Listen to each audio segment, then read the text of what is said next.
G'day poker people, welcome back. My first night in Jacksonville went pretty well when I ran hot in a bigger game, and I did have my hotel booked for one other night there, so I was definitely going to grind the next day. My plans after that were to finally return back to Tampa, but unfortunately at this time Hurricane Milton was set to go through Tampa right when I got back, so I thought it'd be a wise idea to extend my stay in Jacksonville and avoid the hurricane entirely, not return till it's gone. It was a pretty worrying time. We've got the new house and I was worried about a hurricane destroying it to bits, but I thought it'd be a good idea if I just stayed in Jacksonville a bit, played some poker to hopefully do a bit of escapism and distract myself from the more serious things going on. I know it's a beautiful thing that the game of poker does for a lot of people, helps them get away from more serious issues and focus on a silly game of cards. Hopefully this vlog gives that type of value to some of you guys as well. We're going to recount my second session at Jacksonville, although I did go on to play another 2 sessions after this one.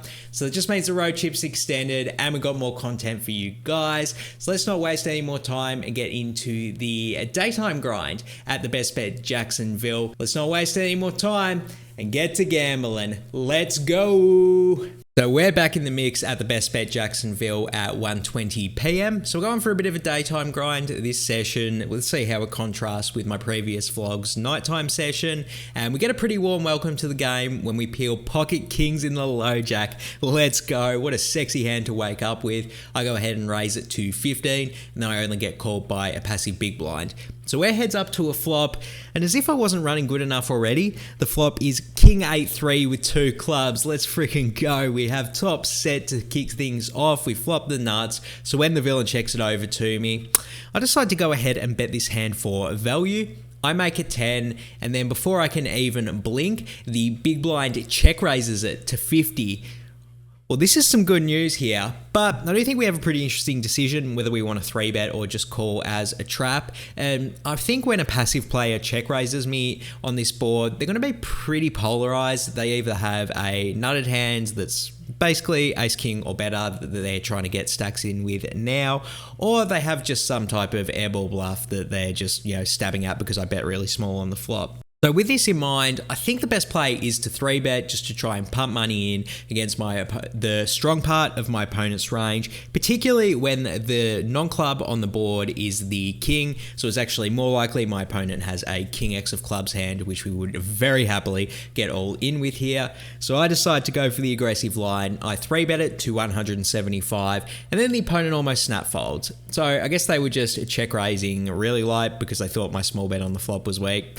Not the case, mate. No top set here. Next hand up, passive under the gun player limps, and then I'm in the low jack yet again, but this time with ace 10 of spades. So another premium hand to wake up with here. I go ahead and raise it up to 25, and then I get no less than 3 different callers. So super multi-way pot here to a flop of 9-3 deuce with 2 spades. So let's go. We are flopping strong in this session. We have the nut flush draw here. When 2 of the callers check it over to me, I think I could go either way between checking and betting in this spot. Maybe checking's a little bit better against 3 different villains, but I don't think a bet's a massive punt or anything anyway. I decide to bet in this instance. I go ahead and make it 40, and then I get called by a passive cutoff and the under the gun limper. So we are still 3 ways to return. Really hoping we hit a spade, because I actually think it's pretty likely we flush over flash someone, since both the villains have so many suited combinations in their range. And the turn is the 8 of diamonds. So no, we don't get there yet, but then something interesting happens. The under the gun player actually leads out for 40. Now the action's on me here, and I actually think we have a pretty clear-cut just call in this spot. I think their leading range is pretty weak, but it will include some of the dominated draws that they have in their range, in which case if we raise and get those to fold, it would actually be kind of a disaster because our chances to call them big on the river is super huge. Plus, we still have to worry about the opponent left to act, who could have a few strong hands in their range. I mean, most notably 8-9 got in as 2-pair, which is something I think they're going to play all offsuit combinations of. So I just decide to throw in the call here, and then the cutoff calls as well. So we are still 3 ways to a river. I think the chances that either of these opponents has the same spade draw as us is very, very likely. So the implied odds of us getting there on the river are just absolutely massive. So we are pulling for a spade hard call here, and then the river is the king of hearts. So that is the exact opposite color to a spade, so no help for us. When Under the Gun continues betting at it, they go ahead and make it 105. So even though they are betting very small here, we just can't be hero calling with ace high with someone still left to act who does have a lot of pairs in their range. Plus, if either opponent had king x spades, I wouldn't be totally shocked either. So I make what I think is a pretty uncontroversial fold here. And the action's back on the cutoff, who ums and ahs for a few seconds before throwing in the call. Then Under the Gun says, "You're good," and they flash the 8 of spades. So there you go, they did turn a pair, and likely a pair with a spade draw, to be honest, but then the cutoff shows king jack of spades. So there you go, they did get there on the river with their king of spades. And yeah, we do lose this hand, but boy, I'm just left fantasizing about how much money we would have won if all 3 of us made flushes on the river. So this next one is pretty interesting, in my opinion anyway. So we are down to 6 people left in the game at this point, because the games break even at around 3 p.m. at BestBet Jacksonville for whatever reason.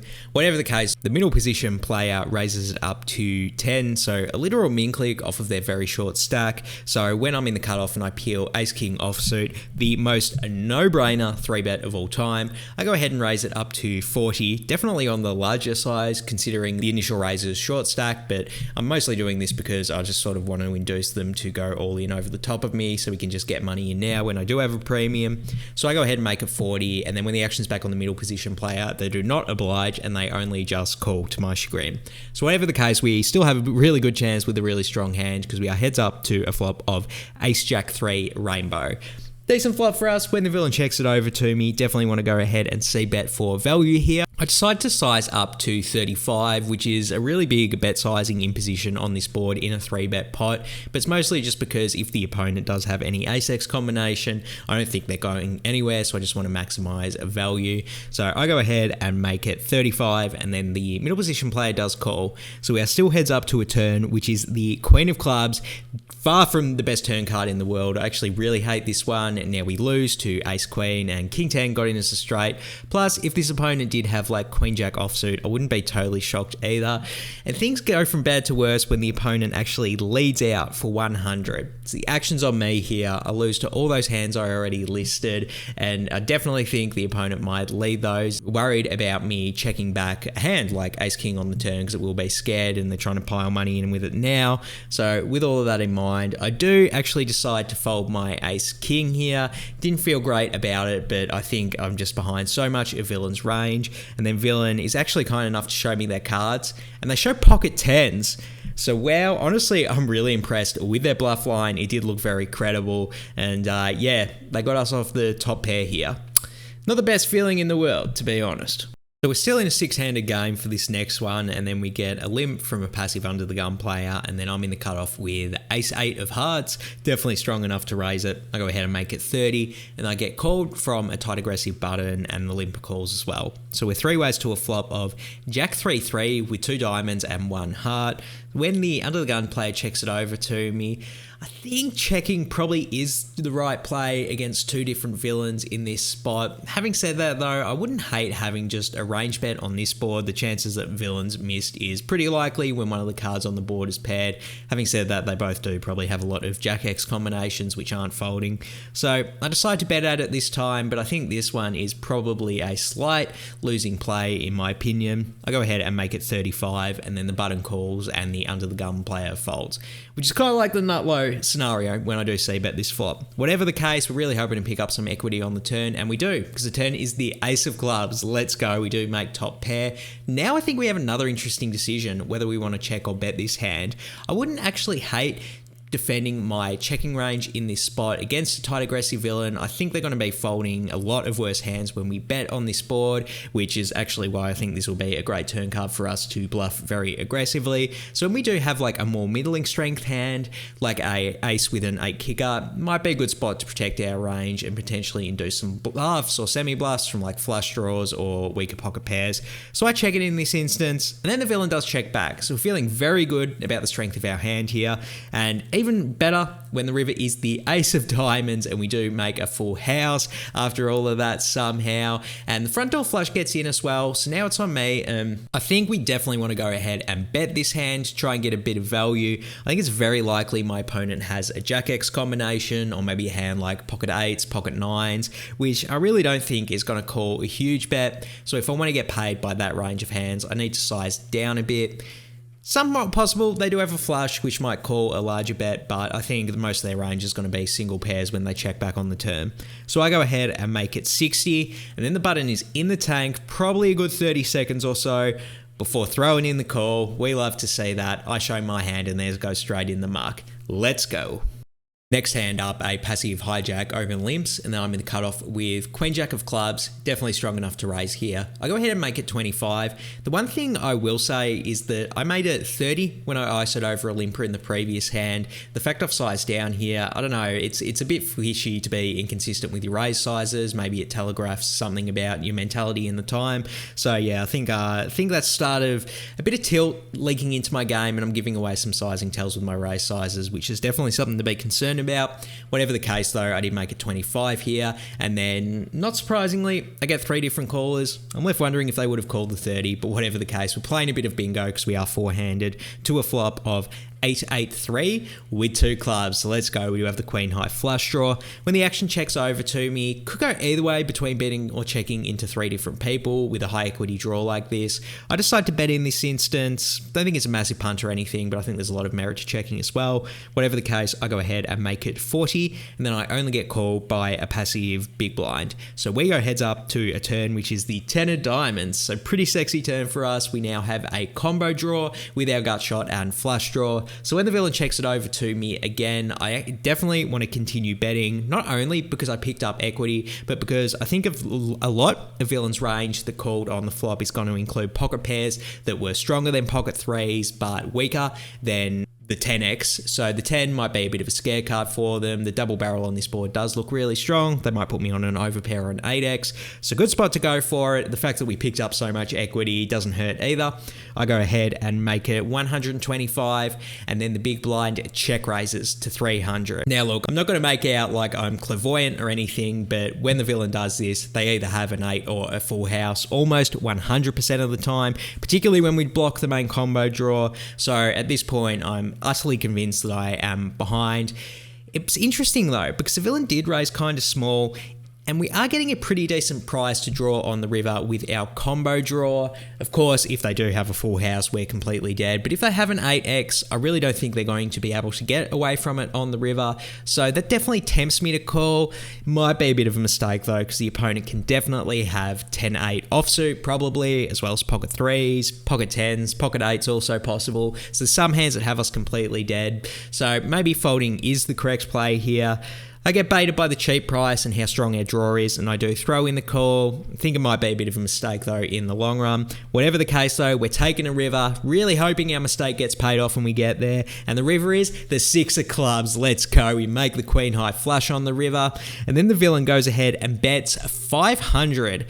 So actually, when the opponent goes almost all in, I have about 85 behind the 400, so it's essentially an all-in bet.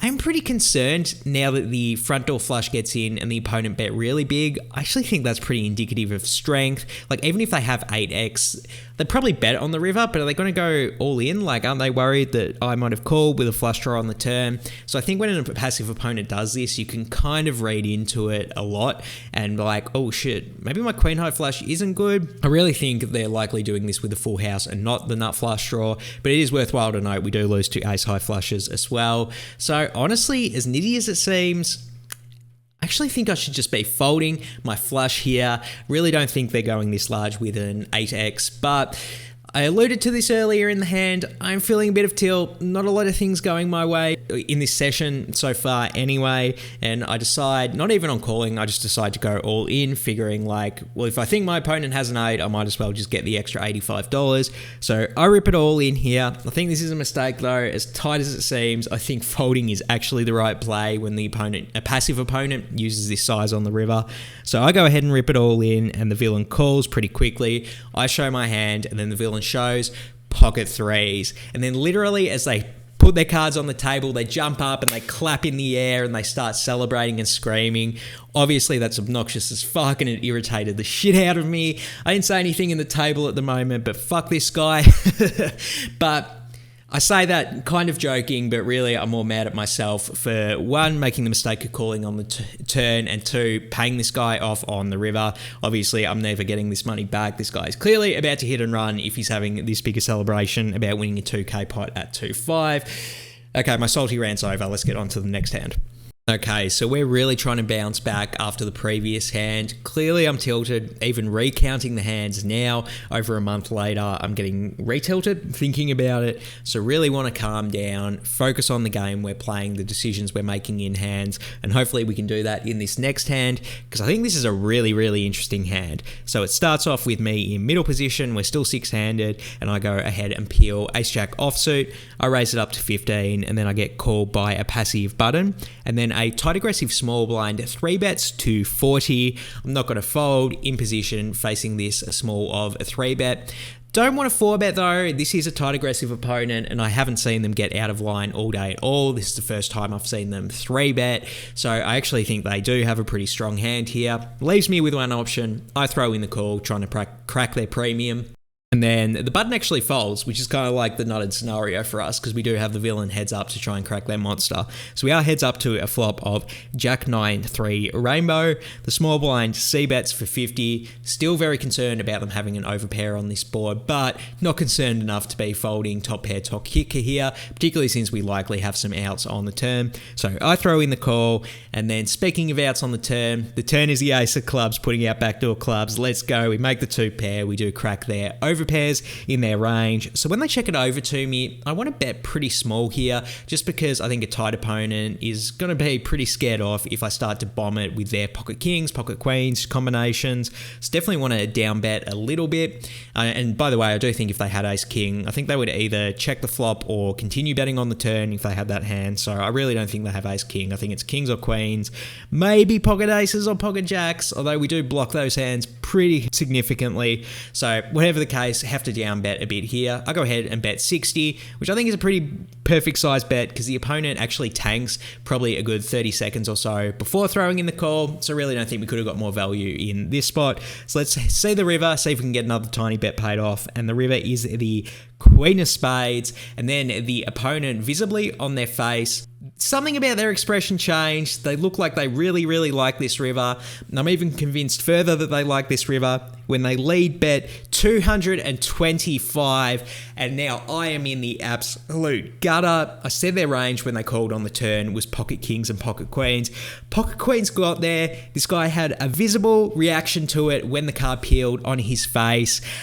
I think he has pocket queens here, man. I'm not even that worried about pocket aces or ace queen or pocket jacks. I think he just has queens here, and I'm not the best like live tell type of person or poker player, I should say, but I really just think this guy has it just by the look on his face. The exact pocket queens is exactly what he has. The fact that that's what the range I put him on, he had the reaction when the card hit and he decided to lead the river very large. I just think that's what he have. I do not think he's turning pocket kings into a bluff. I do not think he's betting for value with ace king. Like I already explained, I don't think ace king is in his range.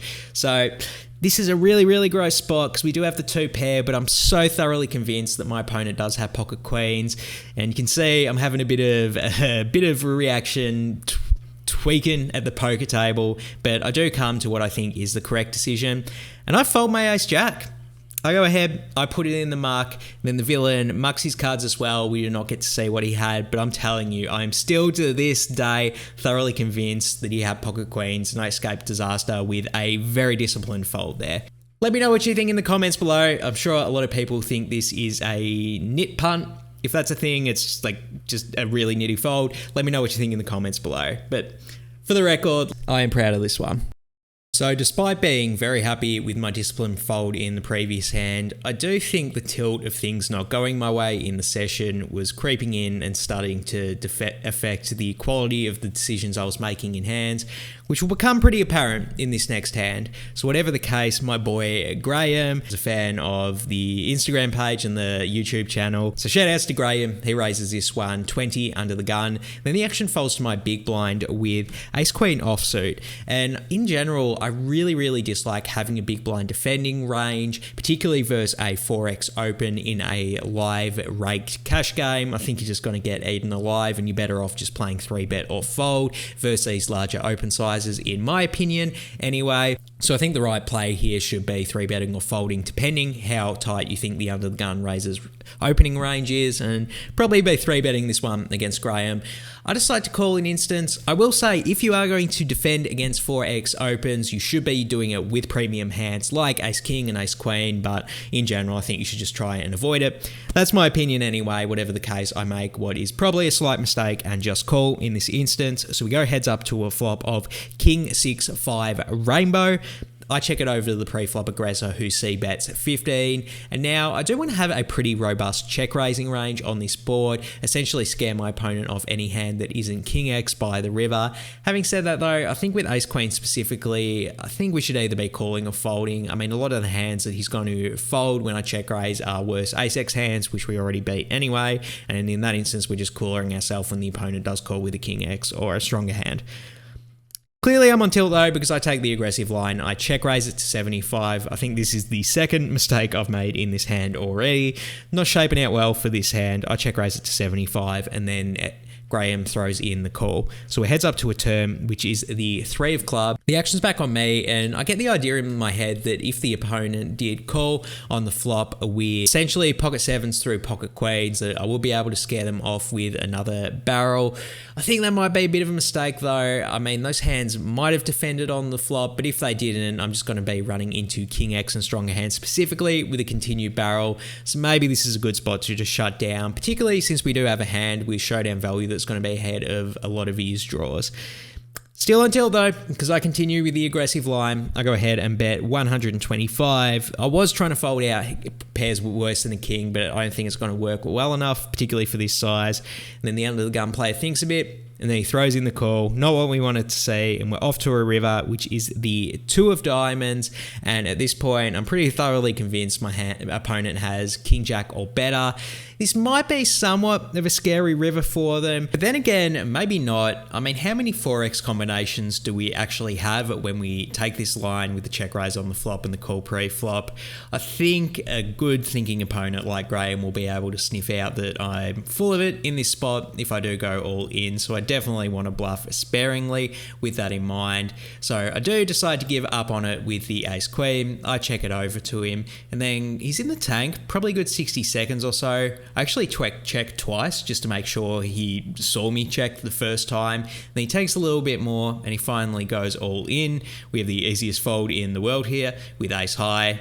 And yeah, very happy I gave up on the bluff on the river, even if I did stuff up every hand, every street, every decision prior to the river, and ended up punting back the money that I saved by making the ace jack fold in the previous hand.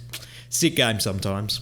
So yeah, we pretty much gave back all of the money that we saved with the ace jack fold on that previous punt. So let's just start from scratch. Let's calm down a bit and try to play some good sound poker from here on out. Good decisions is the name of the game for the rest of the video. So the action folds to my button with queen 6 of diamonds. I raise it up to 15 and then I get called by a loose aggressive big blind. So it heads up to a flop of 8-4 deuce, all diamonds baby. Let's go. The run good train is back on. We flop a flush. When they check it over to me, I c-bet for 15, and then the big blind check raises to 45. The run good train is on. This is a loose aggressive opponent, so I think it's likely that they have plenty of bluffs in their range. The naked ace X of diamonds seems like the most obvious, but even if they had like queen jack of spades or something, wouldn't be totally shocked either. So when that is the case, I think we just have to flat with our flop flush in this spot, keep their bluffing range wide. As well, if they do have a set or a worse flush, they're probably going to continue barreling anyway with their loose aggressive image. So I throw in the trap, I call, and then we're off to a turn, which is the ace of spades. I really like this turn because it gives them showdown value with their main bluffing hand. Plus, they might think it's a scare card for me, so they'll keep barreling with a lot of their bluffs anyway. And they do keep barreling. They go ahead and make it 100. And with everything I just said in mind, I think we just have to continue to trap here. Let them potentially bet their ace X or hands worse than a flush on the river for value, as well as keep in, if they do, just have like a random bluff with king jack or something. So I throw in the call here, and we're heads up to a river, which is the king of hearts. Pretty bricky looking river to me. You love to see it, and the opponent keeps betting. We love to see that as well. They go ahead and make it 200. Now the action's back on me here, and I think we have a pretty clear all in here. Definitely, we're not 100% always going to be good here. My opponent definitely could have a stronger flush, but I think the chances that we get paid by an ace X that's 2 pair or a set or a worse flush definitely outweighs the possibility that the villain does only have stronger hands in their range, particularly because they're loose aggressive. So I go ahead and rip it all in for 840, and then the big blind snap folds. So I do think they had like a complete airball bluff, or they were going for really thin value with ace high, and honestly I think we got the maximum value from those hands with our slow play. So let's go, the session's turning around, we're making good decisions and getting rewarded for it. You love to see that. Next hand up, there's two people that limp before I'm in the hijack with ace 5 of clubs. I ISO raise it up to 30, and then only the passive under the gun limper calls. So we are heads up to a flop of 5-4 deuce with 2 spades. So somehow we have top pair with a 5 nut kicker here. So when the villain checks it over to me, definitely want to bet for value against a passive opponent. I go ahead and make it 25, and then they throw in the call. So we're still heads up to a turn, which is a pretty sexy ace of diamonds. Let's go. We improve to top 2 pair with this hand. It does put out a 4 liner to any 3x, but when the villain checks it over to me, I think being that they're passive, we can get value from so many hands. They could easily have a hand like ace queen or ace jack, even ace king maybe, that floated on the flop. If they have a flush draw, it's going to call as well. Worst 2 pairs, maybe they would check raise some of those, but it's not entirely possible that they would just flap. So I go ahead and bet 45, and then they throw in the call. You love to see that. And the river is the king of spades. Pretty awful river. I think the opponent is going to have a bunch of flushes in their range, particularly since it's the ace of diamonds on the board and the ace of clubs in my hand. I think they probably have all of the nut flush draws. But when they do check it over to me, I feel a little bit more comfortable. Like, I think they might just lead with a lot of their made flushes on the river. So when the action's back on me, I think we can definitely still continue to bet for value here, but want to size down a little bit just to give their ace queen, ace jack, and worst 2 pair hands a good price to call.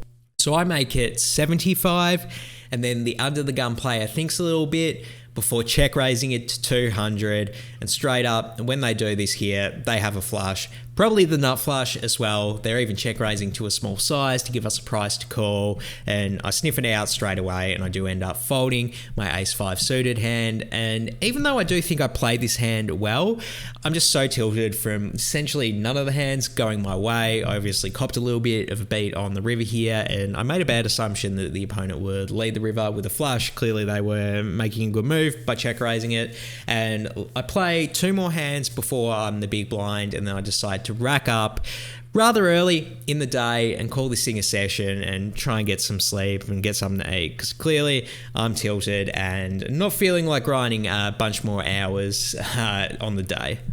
So there you go. They were the most interesting hands I played over this short but painful session of 2-5 at the BestBet Jacksonville. I'm doing a voiceover instead of a webcam because I'm honestly ashamed to show my face after some of these awful punts I did. Well, that, and I got a Batman tattoo across my face, and I think I'm just going to have it lasered off before I show my face again on camera. I only played about 4 hours and 55 minutes of poker before rage quitting and going back to the Airbnb to eat something. I think hunger might have been part of the reason I was tilting, in all honesty. Whatever the case, I do think I played some of the hands pretty well today, and I showed discipline in numerous spots, most particularly the ace-jack offsuit fold on the river. I'm very happy I went with my read there. I was not getting that money back from a tight opponent who obviously rivered a set, in my opinion. Also, the ace-5 fold on the river. I showed good discipline there. Session was held back by some significantly undisciplined plays though. I think the ace-queen offsuit check raise and double barrel was absolute spew, just one of the worst hands to do that with. So probably just overly aggressive in that spot because of a lack of discipline. But the real low light of the session was definitely the queen-jack suited hand.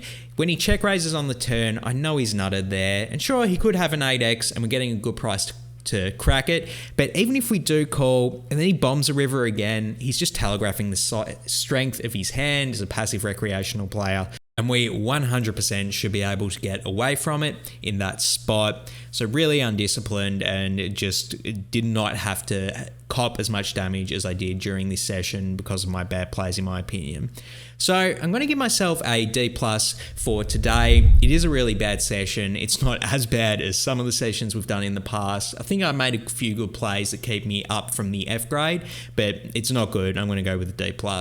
And as a byproduct of my poor play, had pretty bad results on the session. I should not be losing this much in a very passive daytime session at any 2-5 game, in all honesty. So very disappointed with the results. But the next time I will go back to the casino, things would definitely turn around a bit. Little to my knowledge, it would actually be my first live stream game ever. You'll know I was staying in Jacksonville a few more days whilst the hurricane was running through Tampa, and very lucky to get the opportunity to play on a live stream. So make sure you hit subscribe and you'll see the highlights from my first live stream at BestBet Jacksonville. But for now, I'm out of here. Deuces.